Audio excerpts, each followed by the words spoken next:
Good morning to one and all. My self Jaydeep Trivedi, your Hindi teacher. दोस्तों, हिंदी में आज हम बात करेंगे हमारे पद्य नंबर 22 के बारे में, जिसका नाम है वीरों का कैसा हो वसंत।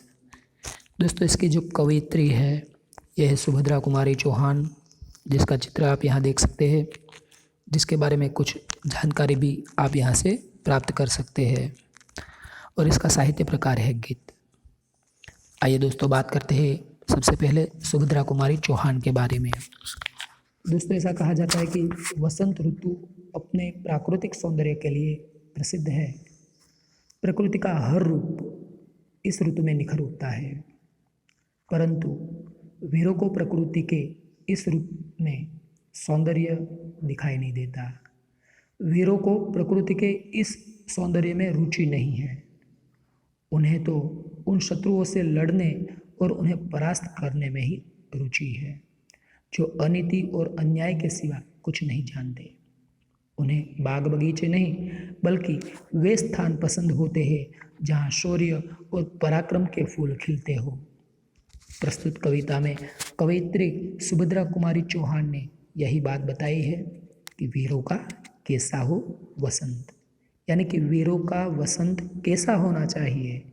तो आइए दोस्तों, सबसे पहले हम देखते हैं सुभद्रा कुमारी चौहान का परिचय। ये रहा सुभद्रा कुमारी चौहान का परिचय।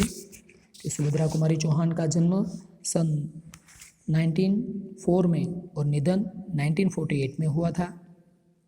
सुभद्रा कुमारी चौहान का जन्म प्रयाग में ठाकुर रामनाथ सिंह के घर हुआ। कास्थवेट गर्ल्स कॉलेज में आपने शिक्षा प्राप्त की। आपका विवाह खंडवा निवासी लाला लक्ष्मण सिंह चौहान के साथ संपन्न हुआ। सुभद्रा कुमारी चौहान ने कांग्रेस के असहयोग आंदोलन में भाग लेने के लिए अपना अध्ययन छोड़ दिया और पति को भी देश सेवा में भाग लेने के लिए प्रेरित किया। सन 1947 की 15 फरवरी को जबलपुर के समीप एक मोटर दुर्घटना में उनका देहांत हो गया। सुभद्रा कुमारी चौहान न केवल स्वतंत्र सेनानी रही, वरन उन्होंने साहित्य सृजन भी विपुल मात्रा में किया। मुकुल व त्रिधारा इनके काव्य संग्रह है। बिखरे मोती, उन्मादिनी, सीधे साधे चित्र कहानी संग्रह है। बिखरे मोती नामक पुस्तक पर उन्हें सक्सेरिया पुरस्कार प्रदान किया गया। सुभद्रा कुमारी चौहान को भाषा शैली सरल और सुबोध है।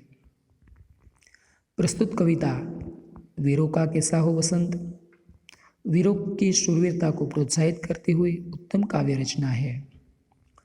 पूर्व, पश्चिम, उत्तर, दक्षिण चारों दिशाएं पुकार रही है। पर्वत, हल्दी घाटों, सिंहगढ़ भी तैनात हो गए हैं। तो वीरों का कैसा हो वसंत कहकर कवयित्री ने शूरवीरों का उत्साह बढ़ाया है। तो आइए दोस्तों, हम देखते हैं इस काव्य को। वीरों का कैसा हो वसंत, आ रही हिमाचल से पुकार, है उदधी गरजता बार बार, प्राची पश्चिम भू नभ अपार, सब पूछ रहे हैं दिग दिगंत, वीरों का कैसा हो वसंत। देखिए, वीरों का कैसा हो वसंत।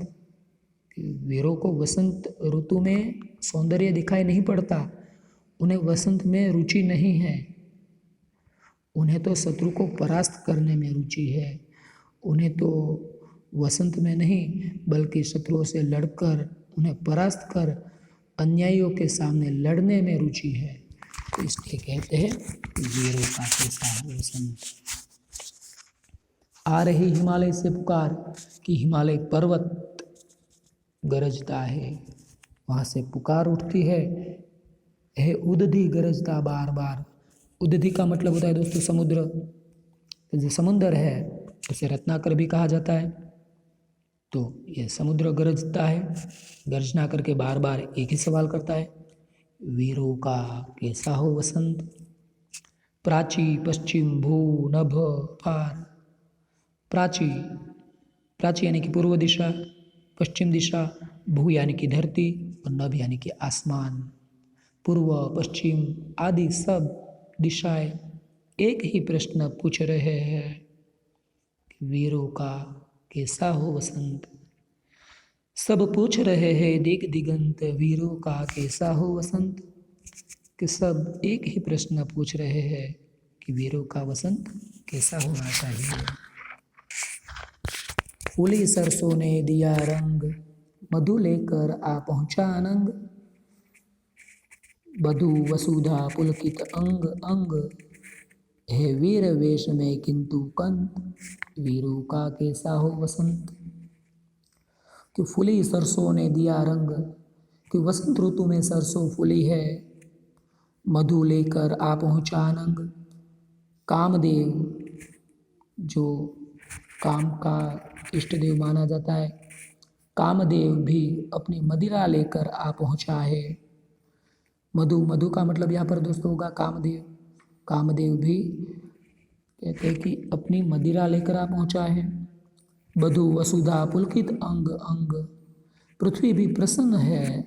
वसुधा यानी कि पृथ्वी, पृथ्वी भी प्रसन्न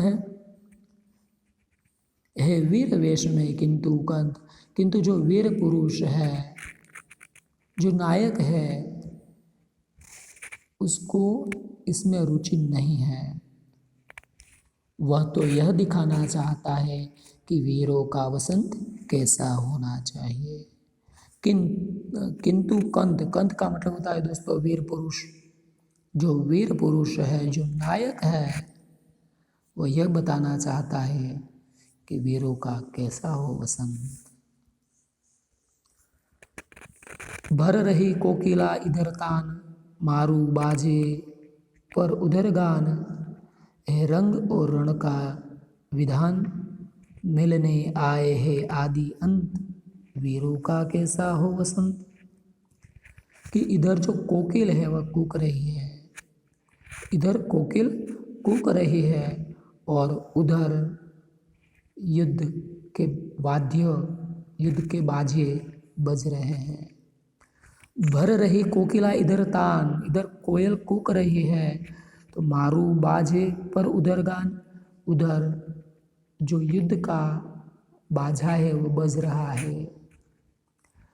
एक और रंग है, दूसरी ओर रण है रंग और रण का यही विधान कि एक और रंग यानी कि कामदेव अपना असर दिखा रहा है, एक और युद्ध की तैयारियां शुरू हो चुकी है। ठीक है, तो क्या कहते हैं आगे देखिए। तो कहते हैं एक और रंग है, दूसरी ओर रण है। ऐसा लगता है जैसे जीवन के दोनों छोर, आदि और अंत, आज मिलकर पूछ रहे हैं। मिलने आए हैं आदि अंत, और दोनों एक ही बात, एक ही प्रश्न पूछ रहे हैं, वीरों का कैसा हो वसंत। यानी कि वीरों का वसंत कैसा होना चाहिए। कह दे अतीत अब मौन त्याग, लंके तुझ में क्यों लगी आग। एक कुरुक्षेत्र अब झाग झाग, बतला अपने अनुभव अनंत, वीरों का कैसा हो वसंत। सुभद्रा कुमारी चौहान यहाँ वीर रस को हमारे सामने प्रस्तुत करते हुए कहते हैं शौर्य भावपूर्वक कि लंके तुझ में क्यों लगी आग। पहले कहती कि कह दे अतीत अब मौन त्याग, अपने अतीत से कहती है कि तू अब मौन को छोड़ दे। बता दे सबको कि लंके तुझ में क्यों लगी आग। एक कुरुक्षेत्र अब झाग झाग, यानी कि लंका और कुरुक्षेत्र में हुए वीरों के पराक्रम ही वीरों का वसंत कैसा हो, इस प्रश्न का उत्तर दे सकते हैं। वीरों का वसंत यदि आपको जानना है, वीरों का वसंत यदि आपको देखना है, तो आपको रामायण देखनी होगी कि आपको महाभारत देखनी होगी कि लंके तुझ में क्यों लगी आग। तो यह वीरों का वसंत बता सकता है आपको। और महाभारत का जो युद्ध हुआ कुरुक्षेत्र के मैदान में, तो सुभद्रा कुमारी चौहान उसे संबोधित करते हुए कहते हैं कि ए कुरुक्षेत्र अब तू जाग जाग, और बता दे सबको कि वीरों का वसंत क्या होता है, कैसा होता है। तो उत्तर दे इस प्रश्न का कि वीरों का वसंत कैसा होना चाहिए। हल्दी घाटी के शिलाखंड, एक दुर्ग सिंहगढ़ के प्रचंड, राणा ताना का कर घमंड, दो जगह आज स्मृतियाँ ज्वलंत, वीरों का कैसा हो वसंत। कि हल्दी घाटी जहाँ पर महाराणा प्रताप ने अकबर के सामने युद्ध किया था, तो कहते हैं कि राणा प्रताप और तानाजी मालसुरे जो उसके वफादार सेनापति थे, जिसके बारे में अभी पिछले साल मूवी भी आपने देखी तानाजी, ठीक है, तो उसका यहाँ पर उल्लेख किया गया है कि राणा प्रताप और तानाजी मालसुरे की वीरता और बलिदान वीरों के वसंत की यादें ताजा कर देंगे। सिंहगढ़ जहाँ तानाजी ने विजय प्राप्त की, हल्दी घाटी जहाँ पर महाराणा प्रताप ने युद्ध किया, तो कहते कि राणा और ताना सा कर घमंड, दो जगह आज स्मृतियाँ है ज्वलंत, एक हल्दी घाटी में जहाँ पर महाराणा प्रताप की स्मृति, दूसरी ओर सिंहगढ़ जिसमें तानाजी मालसुरे की स्मृति, दोनों स्मृतियाँ आज ज्वलंत है।